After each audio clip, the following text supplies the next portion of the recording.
Olá, esse é mais um podcast Fono Pode Mais, que você imagina com certeza. Hoje é o nosso último episódio sobre o transtorno do espectro autista, tá? A gente teve o nosso primeiro episódio, se você não assistiu, vai lá e assista.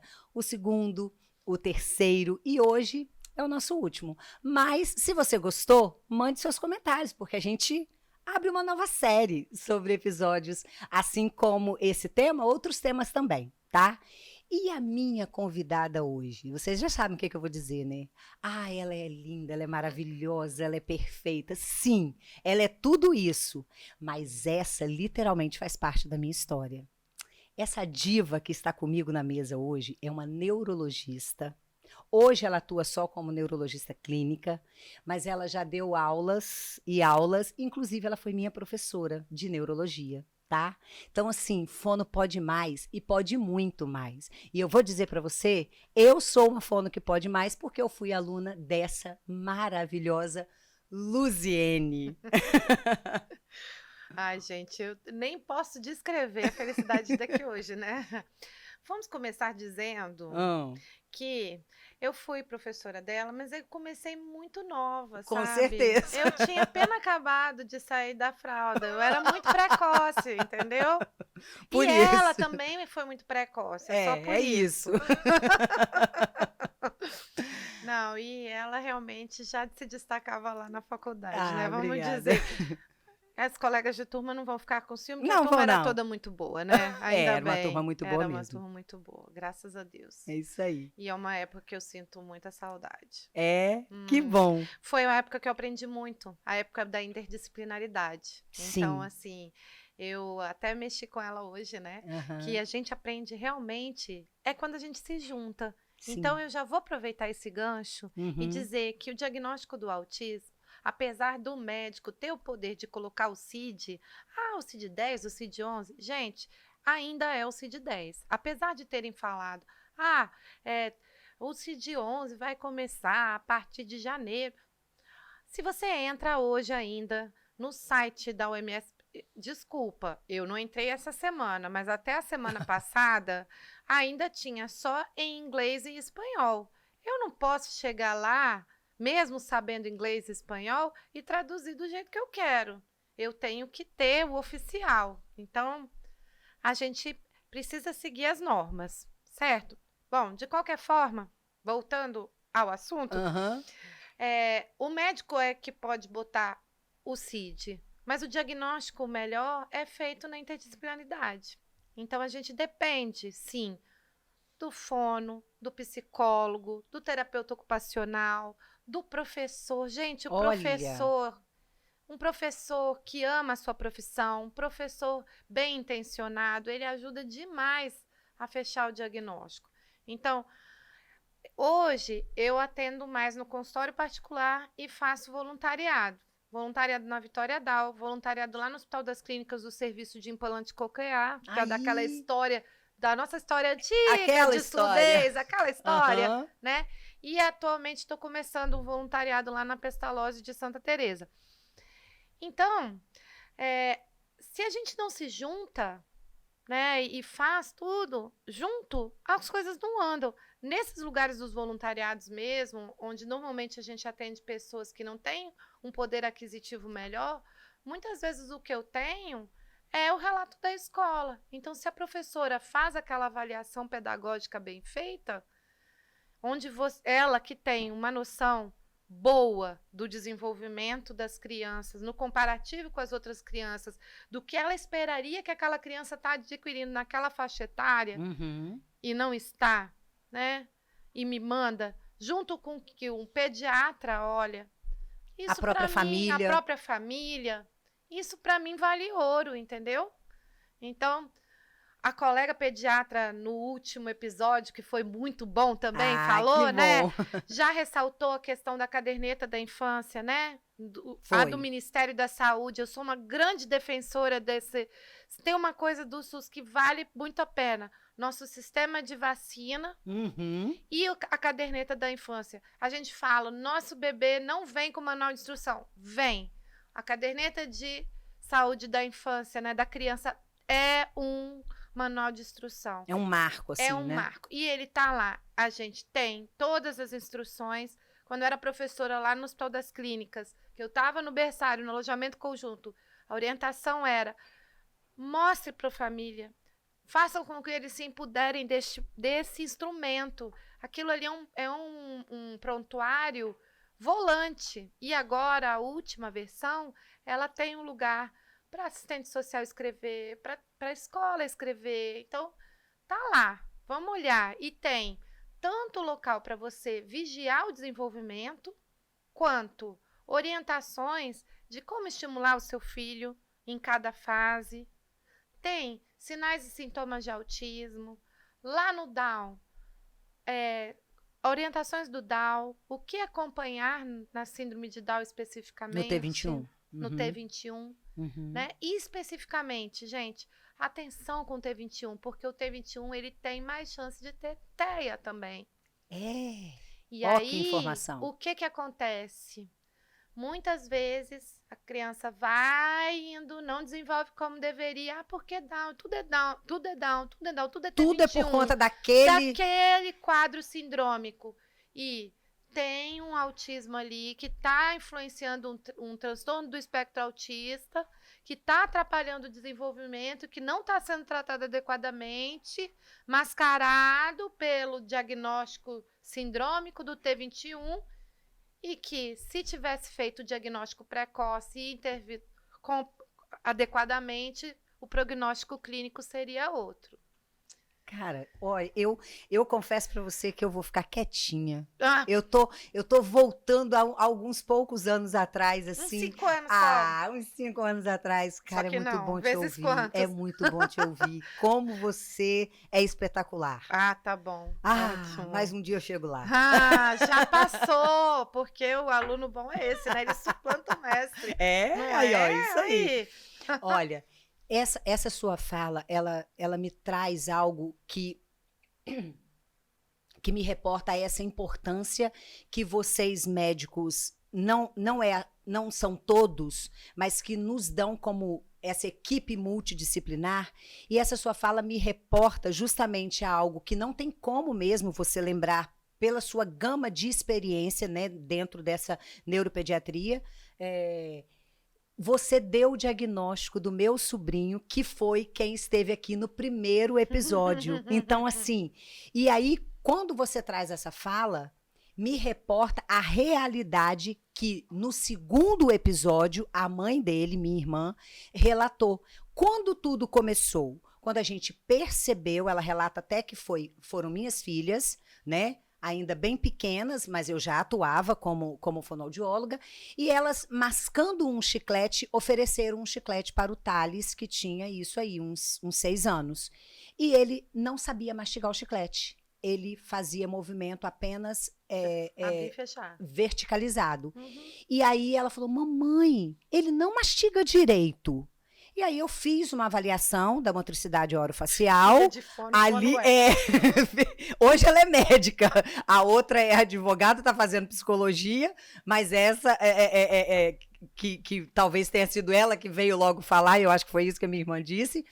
E eu fui lá, fiz aquela avaliação e ela procurou quem? Uma fonoaudióloga, baseada naquela questão. E essa fonoaudióloga olhou o Thales como um todo, fora do contexto familiar, que a mim cabia. Ela olhou como um todo e falou assim, olha, eu quero encaminhá-lo para um neuro, eu quero encaminhar para uma psicóloga, eu quero encaminhar para um terapeuta ocupacional, porque a gente tem um diagnóstico aí que pode estar sendo visto e eu não posso fechar esse diagnóstico, é preciso que todo mundo faça isso. Minha irmã ficou assustada, né? Quem tá nos ouvindo agora já ouviu essa história. E ela vai caminhando. E aí foi quando eu levei até você. Naquele momento, você o diagnosticou com a síndrome de Asperger. E ele hoje, né, um espectro autista com nível de suporte 1. Né? Que a gente não fala mais em Asperger. É isso. Hoje, por conta do DSM-5, né? Que além de incluir num espectro, né? Tem a questão de não valorizar o nome do Asperger pelo contexto da Segunda Guerra Mundial, do envolvimento com o nazismo e do que provavelmente acontecia com as crianças envolvidas nessa situação. Ah, tá. Então esse é o motivo. Esse é o motivo. Começaram a aparecer dados históricos que deixaram assim uma coisa meio nebulosa e então prefere-se não ficar enaltecendo o nome de uma pessoa suspeita. Entendi. Né? E aí, então, hoje fala-se dos níveis de suporte ou leve, moderado e grave. Isso. E de alto, baixo desempenho, a gente está querendo dizer alto desempenho é inteligência dentro da faixa normal ou até com alguma habilidade superior em alguma coisa. E quando você fala de baixo desempenho, você está associando a déficit cognitivo. É nesse nível, assim. Mas voltando para a questão da interdisciplinaridade, então ela é essencial ao diagnóstico e ela é essencial para o acompanhamento. Porque a gente que é médico, a gente vai ver o paciente em recortes. Então, por mais que eu tenha 20 anos de especialidade em neuropediatria e tenha aí, sei lá, quantos anos? Uns 10 anos depois do meu doutorado em TEA, né? Mais especificamente ali. Eu vejo cada paciente durante a consulta, 1 hora ali. E às vezes uma vez por mês? Não, se a criança está estável, eu vou ver 2, 3 vezes por ano. Se ele não tem a comorbidade com epilepsia, que no caso do TEA é um pouquinho mais frequente, né? 30%, né? Dos pacientes com TEA tem epilepsia. Mesmo assim, na epilepsia, quando está estável, também vai ficar assim, né? Vou ver em 4 meses, de 6 meses. Então, quem vê o paciente sempre? Os terapeutas. E a família. Isso. Então, eu tenho que ter parceria. O professor, como você bem disse. O professor. Então, se a gente não participar, não trabalhar em conjunto, todo mundo que ama essa criança, que respeita essa criança, que está envolvida com a educação, com o crescimento desse indivíduo, como é que vai ser? Né? E é esse olhar que todo mundo tem que ter. Exato. Senão, não tem que estar envolvido com essa criança. Se você não ama a criança como ela é, não se envolva com essa criança. Então, é isso que me irrita quando eu vejo alguém que não gosta de criança, não gosta de pessoas atípicas, se envolve com pessoas atípicas. Já começou errado. Começou errado, a fila andou. Vaza.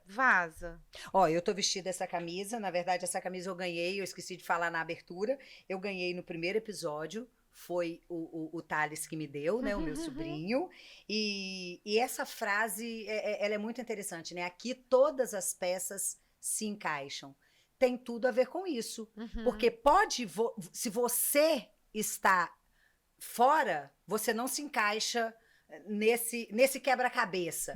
Mas o que quer dizer aqui é que dentro dessa criança, desse adolescente, desse jovem, desse adulto atípico, todas as peças se encaixam. E é por isso que tem que ser alguém que ame para entender que todas as peças dentro dessas questões atípicas que ele apresenta, as peças se encaixam. Gente, e na nossa sociedade, todas as peças se encaixam. Sim. Pensa bem, eu sou médica, neuropediatra. O que eu entendo de mecânica? Nada. Se o meu carro dá problema, o que eu faço se eu não entendo nada? Nada. Não entendo nada de dinheiro, de aplicação, não entendo nada. Você só ganha dinheiro, né, Lu? E malha ainda. Não dou conta disso, perco fácil, entende? Então, assim, a gente não é feliz sozinho, a gente não vive sozinho, a gente não é suficiente sozinho. Todo mundo tem sua função na sociedade. Não existe uma coisa melhor do que a outra. Então, a gente tem que parar com essa coisa de achar que todo mundo tem que ter faculdade, que todo mundo tem que ser doutor, que todo mundo tem que ser médico, engenheiro, advogado. E tem que aprender a valorizar cada um com as suas habilidades. Com as suas habilidades, com as suas potencialidades, com os seus defeitos e com os seus valores. A gente falou muito sobre isso nesse primeiro episódio, quando a doutora Jade fala, né, a neuropsicóloga, ela fala de um trabalho... neuropsicológica é isso, né? De um trabalho que ela vem fazendo junto às empresas, nesse olhar de admissão do funcionário. Por quê? É exatamente isso que você falou. O seu carro deu defeito. O que adianta todo o seu conhecimento, né, dentro desse mundo, desse universo da neurologia, que é lindo, de fato?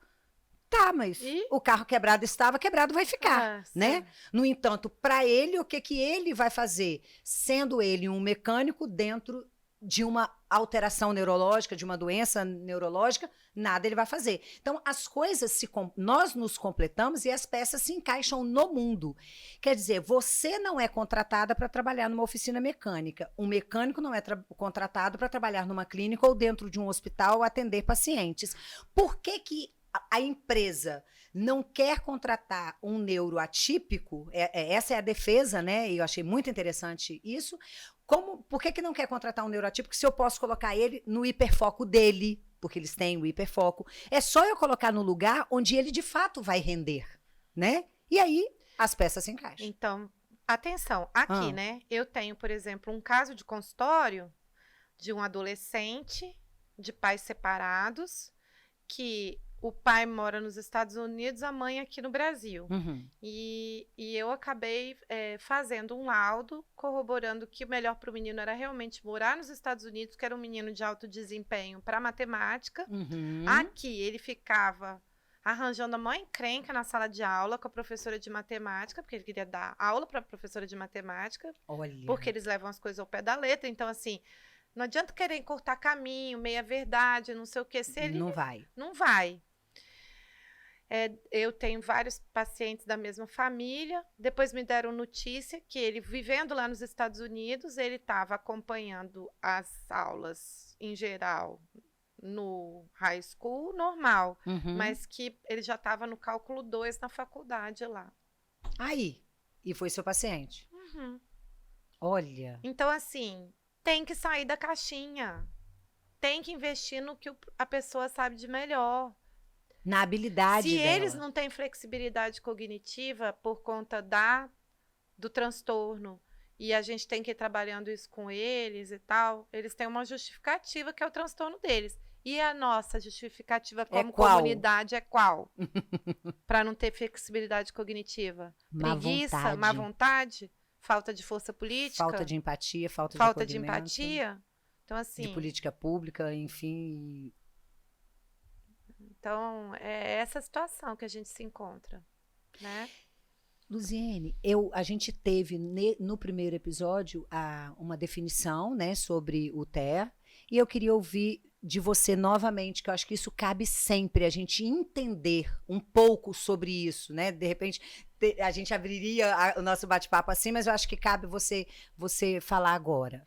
Então, eu acho que isso é sempre pertinente, e isso me preocupa muito, e eu vivo sempre com isso muito na minha cabeça, porque, assim, é muito cobrado do médico isso de fechar o diagnóstico, né? Uhum. E aí, por isso que eu volto nessa coisa de que isso tem que ser uma coisa de equipe interdisciplinar, né? Principalmente naqueles casos leves, né? Porque também, agora é tudo moda, todo mundo é TDAH, todo mundo é TEA. Então, assim, primeira coisa que a gente tem que ter na cabeça é que tem que haver um prejuízo. Esse prejuízo, ele tem que estar claro, né?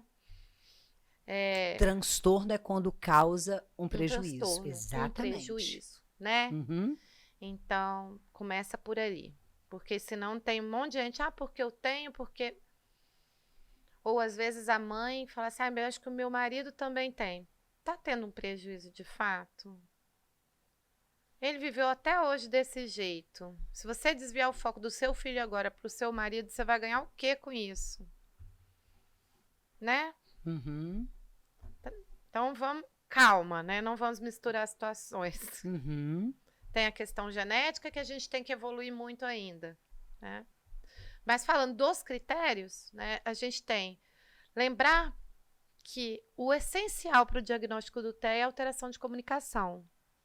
não de fala, mas de comunicação. De comunicação. Tá, muitos deles não falam. Antigamente se falava que 50% não falava, mas naquela época a gente não, eles, né? Só fechavam diagnóstico dos muito severos.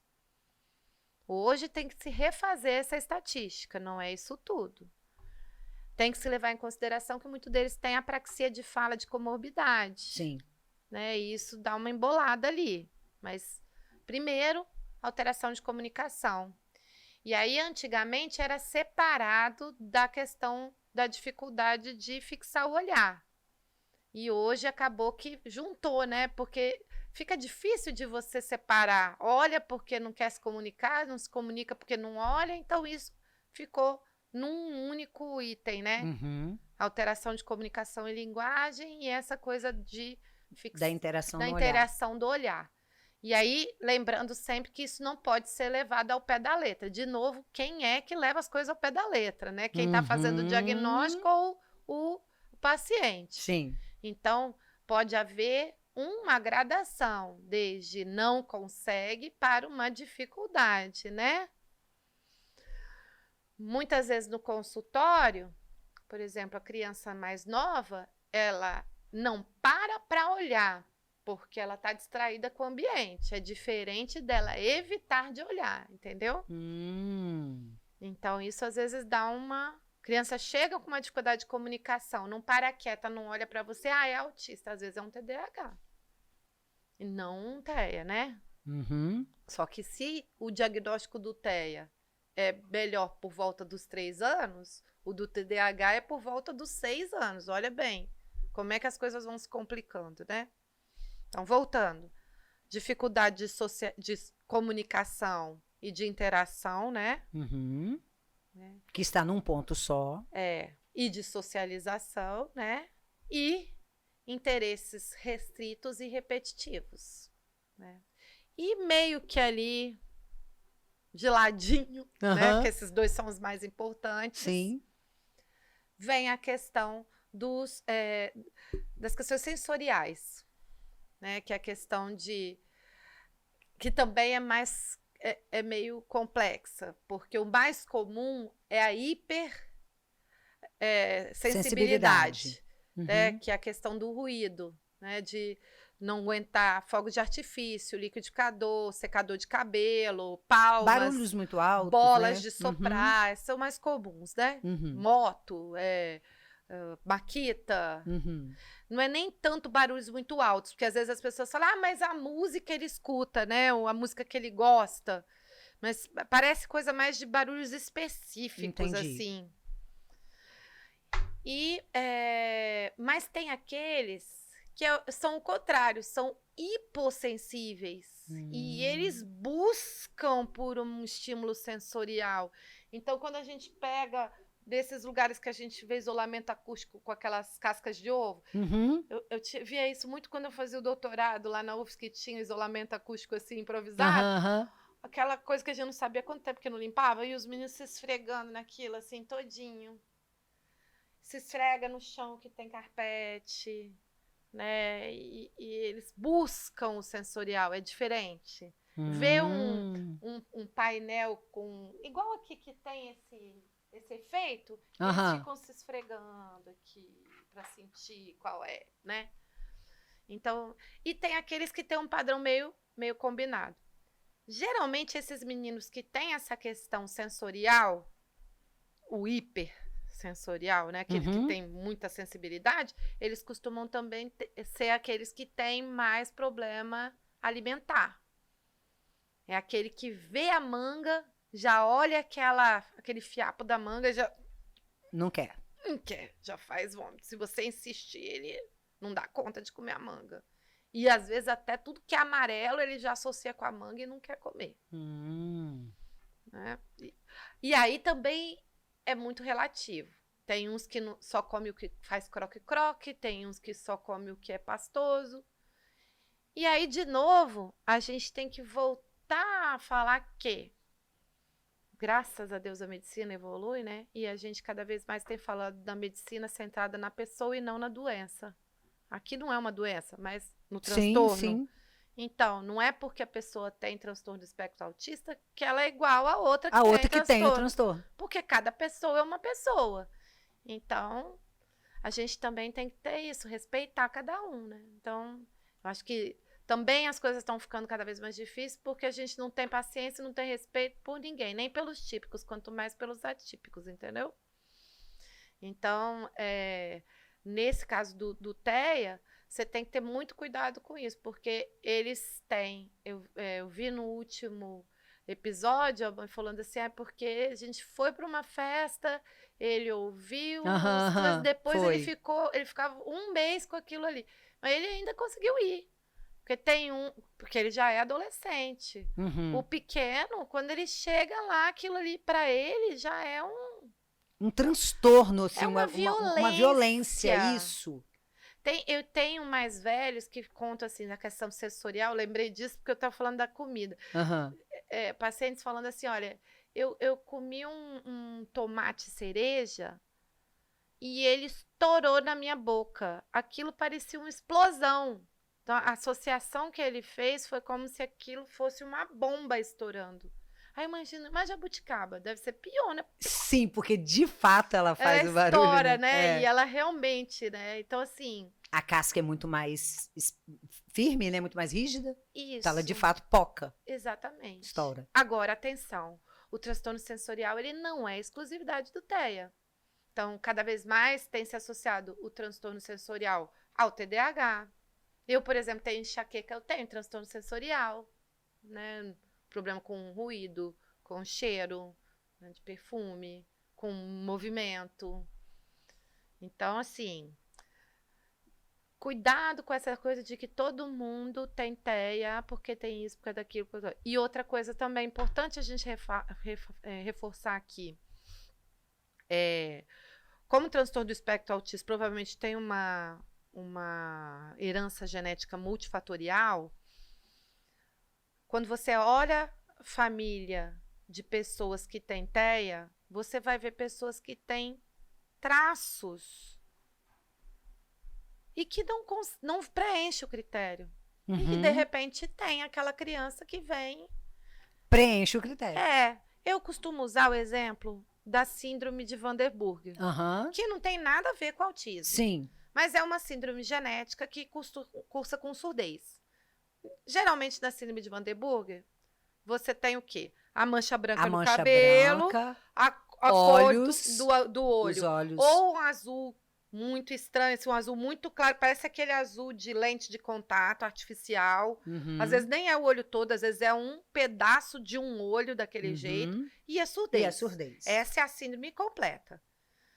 Às vezes, quando a criança nasce, demora um pouco para as pessoas fecharem, porque eles falam assim, ai, que bonitinho, olha só, ele tem a mancha do cabelo igual fulano e beltrano, e tem o olho igual ciclano e fulano. E realmente, quando você olha várias pessoas da família, alguns têm a mancha, outros têm o olho, mas aquela criança, ela fechou a síndrome, as características da síndrome. Sim. Tudo nasceu junto dela, inclusive a surdez, para preencher o critério. Então, no autismo, muitas vezes acontece isso. Você olha, um tem a questão sensorial, o outro tem as manias, o outro... E aquela criança nasceu e fechou. Mas dentro desses, do grau que existe, ou dos níveis de suporte... O diagnóstico é fechado, mesmo sem ter vários fatores? Mesmo sem ter... Tem que ter um pouquinho de tudo.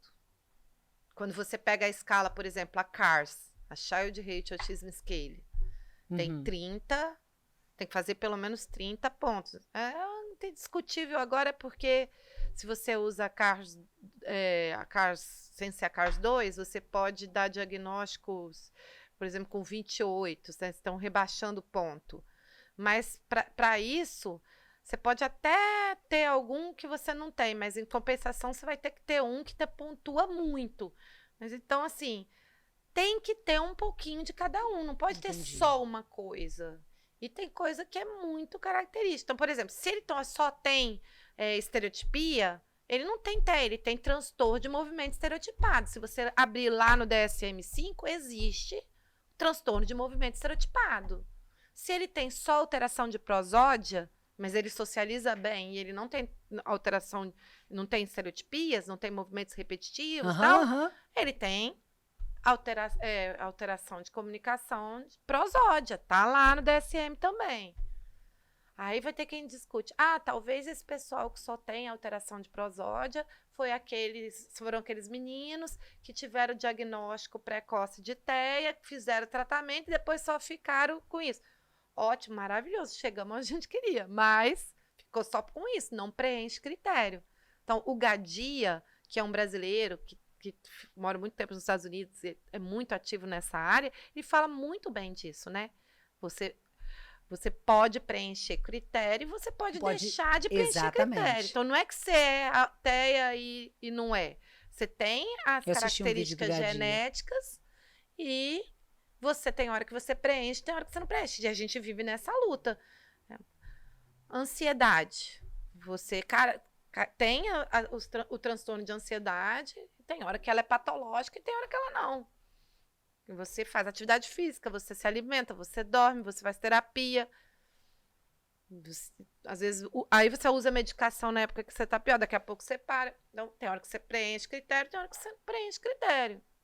E é assim que a gente vai lutando. E isso precisa ficar muito claro, né, Luziene? Porque as famílias precisam ser orientadas. As famílias, como a gente bem disse, né, umas falas aí para trás, a família é quem vai ter muita informação para dar, né? Tanto para os terapeutas como para o médico. A família vai ver coisas que, como bem disse você vai encontrar com ele muito esporádico. Que o terapeuta, mesmo encontrando semanalmente, ou às vezes até mais vezes por semana, não vai observar, porque é ao longo de muitas horas do dia que ele vai apresentar aquela característica. E o que a gente às vezes observa são profissionais, e aí eu falo que não são só terapeutas, médicos, mas todo mundo envolvido, às vezes não dá a devida atenção a esse olhar que só vai ter a família, só vai ter o pai e a mãe. A gente precisa ouvir e caminhar, pontuando, observando e orientando isso que você muito bem fez agora. Não é um fator, não são dois fatores que vamos fechar o diagnóstico, mas são fatores que às vezes só eles vão ver e que ao serem trazidos vai te ajudar para fechar o diagnóstico. E a gente tem que ter a cabeça aberta também, igual estereotipia, né? A gente fala que é interesses restritos repetitivos ou movimentos estereotipados, né? Então, às vezes não é movimento estereotipado, às vezes é uma fala repetitiva e às vezes é ideia repetitiva, às vezes é mania de organização. Então, tudo que é muito aí doentio, repetitivo, sem fundamento, tudo isso aí tem mais ou menos a mesma fisiopatologia, a mesma coisa doentia que não leva a lugar nenhum e que às vezes é feito para eles aparece quando eles se desorganizam e parece ter uma finalidade de tentar se organizar, mas que não chega a lugar nenhum e que gasta uma energia desnecessária e tira o foco do que é importante para eles nas atividades de vida diária, entendeu? Quando você fala aí, eles se desorganizam, né? E aí essa desorganização, essas crises que eles têm, né? Essas crises, elas podem e devem ser evitadas? Essas desorganizações têm como ser evitadas? Sim, claro. E aí vai depender de tudo. De toda a história. É claro que ninguém está aqui falando que a gente tem que ficar passando a mão na cabeça das crianças, né? Quem ama, educa. Que isso fique bem claro, né, Não Luziene? é? Mas para que eu vou ficar estressando a criança por besteira? Então, assim, passa desde intervenções terapêuticas, que cada vez estão melhores. Outra coisa que vale a pena a gente falar, e eu falo isso sempre, se existisse uma terapia perfeita, não precisava ter tanto método. Exato. Então, uma coisa que me incomoda demais é essa judicialização da medicina em que o médico tem que dizer qual é o tipo da terapia e quantas vezes.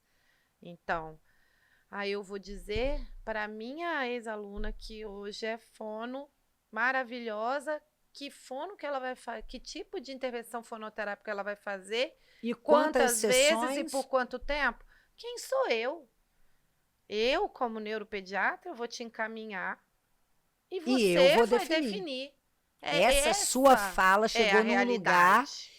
que é o lugar para ser discutido. É o lugar Entende? para ser discutido porque, na verdade, a gente entende, e eu digo sempre isso, né, como fonoaudióloga hospitalar, que atuante ali, e os casos de TEA que eu pego dentro do ambiente hospitalar. Eu não sou terapeuta do TEA dentro de clínica ou em reabilitação domiciliar, o que for, mas eu pego esses casos, por isso nós, como fonoaudiólogos hospitalares, a gente precisa saber de tudo um pouco, né? Porque a gente tá ali, a gente não escolhe o paciente. O paciente chega para E mim, você tem que então ajudar porque ele ele é ficar TEA, ali ele não vai dentro. chegar ali com outro É. diagnóstico, porque ele é T21, ele não vai chegar com outro diagnóstico, porque ele é cardiopata, ele não vai chegar com uma outra alteração neurológica. Então, eu preciso entender de tudo um pouco e intervir com a minha terapia dentro daquilo que eu sei e me capacitei para.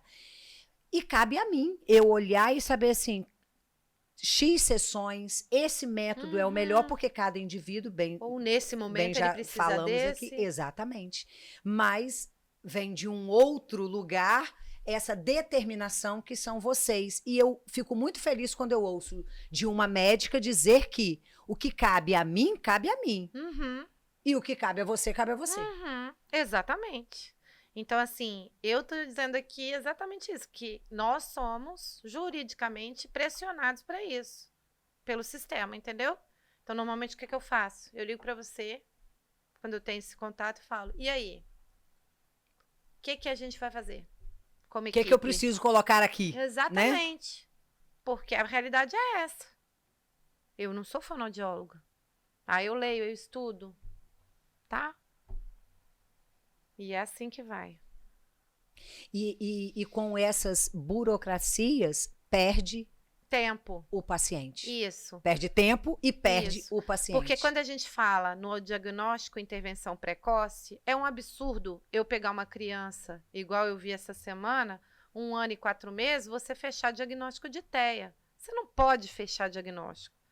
Você tem que dizer que há sinais de risco para o transtorno.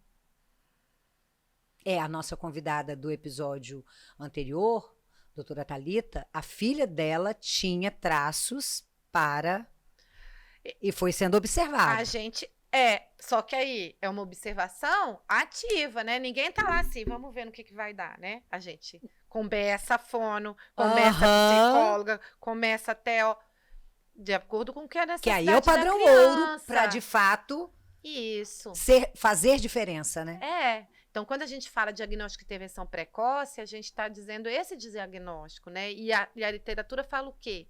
Que se for TEA leve de alto desempenho, 25% chega a sair do diagnóstico, quer dizer, não vai preencher critério lá na frente. E, mesmo que seja moderado, vai diminuindo o nível também, tanto de severidade quanto de necessidade de suporte. Então, nós estamos correndo quanto tempo? Nós temos que correr a favor da neuroplasticidade. É isso aí. Né? Aproveitar enquanto ela está ali, ó. Pronta para receber esses estímulos, essas conexões serem feitas e beneficiar essa criança. E a medicação é um suporte para as terapias. Então, não adianta ter a ilusão de que vai ter uma medicação, pelo menos na luz atual, uma medicação que vai fazer milagre, vai resolver tudo. A medicação é dada como suporte para a terapia. Eu medico para aquela criança conseguir, para tirar alguns sinais e sintomas, para facilitar que essa criança consiga aderir melhor à terapia, né? Tenha menos crises, aceite melhor sentar para participar, entendeu? Fique mais calmo, mais tranquilo. Mais atento, interaja melhor. Tenha menos ideias passando na cabeça, porque a realidade é essa, eles têm tudo passando na cabeça ao mesmo tempo. Eles ouvem tudo, eles sentem tudo, né? Imagina a confusão. Então, a medicação dá uma... Mas também não adianta essa criança ficar embotada, porque aí como é que vai aprender? Também não vai. Então, é essa balança que a gente fica ali o tempo todo tentando equilibrar. no episódio anterior, a gente falou sobre os sinais precoces que são observados. E aí foi por isso que eu achei muito interessante a sua fala. Agora conectou total com a fala da doutora Thalita, porque ela estava falando, além de uma pediatra, falando da filha, né? Então, ela percebeu a filha pequenininha, dando aqueles sinais de não fixar o olhar, aí pegava, ela desviava, aí naquela fase dos meses que tem o balbucio, você brinca, quando você para, a criança continua ou ela busca, pede mais e não tinha. Então, foram essas... E ela falou vários outros sinais que não encaixavam na filha dela, mas ela falou que existem. E outro muito importante, que é um dos mais precoces também, é a falha da atenção compartilhada, né? Que é aquela ela coisa, falou sobre né? isso. De não seguir o que você mostra, não compartilhar interesse contigo. O interesse dele é o dele. É. E é aquela coisa daquela birra, né? Que não é aquela birra normal, e que é aquela coisa que estressa todo mundo e que passa, e que às vezes as pessoas ficam assim, não, é porque você não sabe educar, ele tá muito mimado. E às vezes, se é aquela primeira criança daquela família, a família começa a se cobrar demais, né? E não tem um comparativo. E aí, quando vem a segunda criança, que na maioria das vezes é típica, é que a família vai falar, nossa senhora, como é que eu não vi? Mas não tinha padrão de comparação. Então, aí vem, né, o papel, de novo, do pediatra, do professor, do professor, né? Então, se você tá do lado dessa família, você não precisa chegar e falar, acho que você não. Isso eu sempre falei em tudo a aula que eu dei. Tá atrasado para falar? Fono. Tá atrasado para andar? Físio. Tá, né? Não precisa mandar para o neuro, até porque nem sempre vai cair na mão do neuropediatra. E aí, às vezes, a coisa até piora em vez de melhorar. Mas vamos para os profissionais que apoiam o desenvolvimento. Aquele quadro apresentado, né?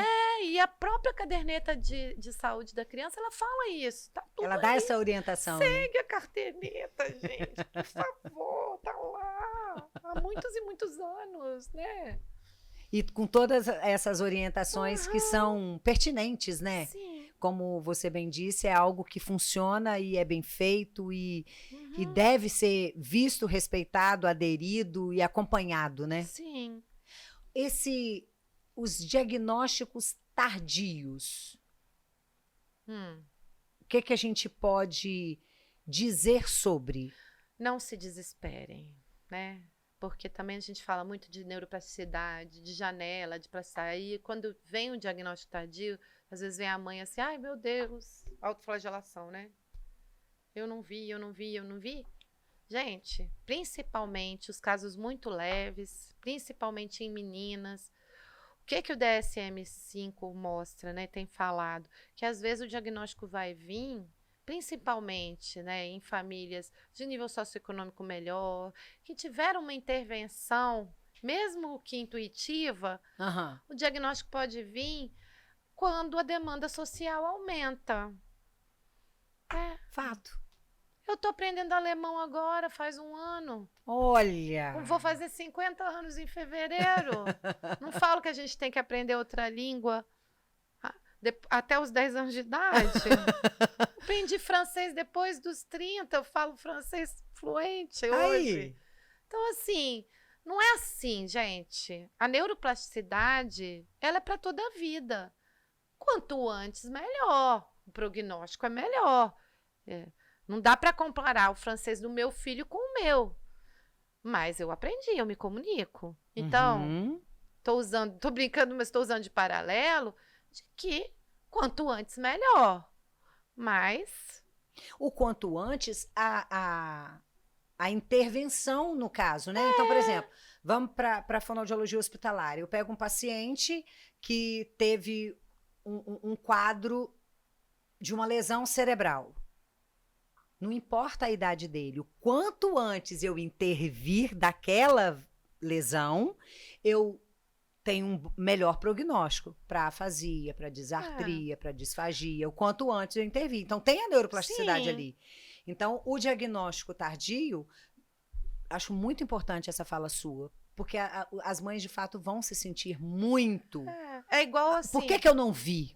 O que passou despercebido? Que péssima mãe sou eu porque eu não vi aquilo. Às vezes só demorou porque ela fez um trabalho tão bem feito, que a criança foi tão bem até ali, que só agora que o negócio apertou mesmo que apareceu. E era tão leve. E também os critérios diagnósticos mudaram. E agora é possível dar diagnóstico em quadros muito leves, né? Mas a mesma história a gente fala, ó, álcool na gestação não é bom, né? Não é bom. E aí a pessoa descobre quando? Quando já tá ali, sei lá, com 2 meses. E aí? Vou enfiar a cara no álcool agora porque já bebi mesmo e já tá tudo perdido? Não. Você para o quanto antes. Parei. E beleza, e graças a Deus por isso, não é? E quando você fala graças a Deus por isso, me lembra, na verdade, quando você estava falando, me lembrei, e aí como você fechou, dizendo graças a Deus por isso, a Bíblia tem um texto que diz assim, as coisas velhas já se passaram, eis que tudo se faz novo. Então, se passou, descobri, eu já estou na 12ª semana de gestação, parei. E vida que segue. E né? tudo é no tempo dele, não é isso? Futuro, e tudo é no tempo de Deus. Ele é quem escreve a nossa história e as coisas velhas já se passaram, e isso que tudo se faz novo. E outro texto, Deus faz nova todas as coisas. Deus pode reverter quadros justamente no poder dele, na hora dele, na vontade dele e vida que segue. Quem criou a neuroplasticidade? Sabe mais do que... Doutora Luziene, quem sabe mais do que a doutora Luziene? Deus. Isso aí. Mas é isso, esse assunto a gente quis fazer essa série de episódios até por conta, né? Hoje a estatística diz são uma criança a cada 36, não é Nos isso? Estados Unidos eles já estão falando em 1 para 54. Ou seja, vai ter um em cada sala de aula pelo menos. Isso. Então, avalie. É você olhar... E isso já passou na minha cabeça, tá? Porque eu atuo numa maternidade onde a gente faz as triagens neonatais, o teste neonatal, o teste da orelhinha e o teste da linguinha. Uma média de 180, 200, 210 partos mês. E aí, quando você toma posse desse, aí você fica assim... 4. É isso. 4.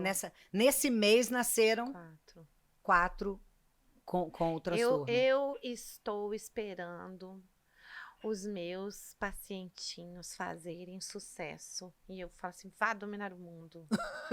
Daqui a pouco eu vou começar. É meu também, é meu. Ó, esse lá nos Estados Unidos brilhando lá, ó, é meu. É meu. É meu. É isso. E muitos passam, né, Luziene? Muitas pessoas já passaram pela sua vida. O que a gente quer dos nossos filhos? Que eles sejam pessoas de bem, que eles sejam autônomos, sejam felizes, melhores do que nós. Melhores do que nós. É isso. E é assim, você com esse olhar acolhedor de médica, você olha e fala assim, cara, vai lá, brilha. Né? Vai, avança. Porque eles são capazes. Sim. Eles só são atípicos, neuroatípicos, mas são capazes. Cada um no seu quadrado, cada um do seu jeito. A gente tem que valorizar o que cada um pode fazer. E ser feliz, entendeu? Agora, no caso do nosso último episódio, onde uma mãe tem uma criança com nível de suporte 3, não verbal, aí, de fato, é o que me levou a ficar emocionada no último episódio. Isso me angustia mais. E aí, nesses casos, realmente você precisa de terapia mais... realmente tem que ser aba 40 horas, entendeu? E às vezes precisa de mais medicação. Mas assim, quando você tem amor e você tem uma energia boa, e você tem muita fé, você vê... Mesmo assim, nesses casos mais fortes, eu vi muita coisa bonita. Muita coisa bonita. Conta uma para mim, pra gente fechar, porque eu sei que isso angustia mães que têm filhos no suporte, nível de suporte 3. Aquela mãe do último episódio, eu vi angústia nela, uma mulher que trabalha, né, com apoio da família, ela precisando desse apoio. Assim, eu recentemente tive uma menina, é nova ainda, mas é do interior da Bahia. Ela veio...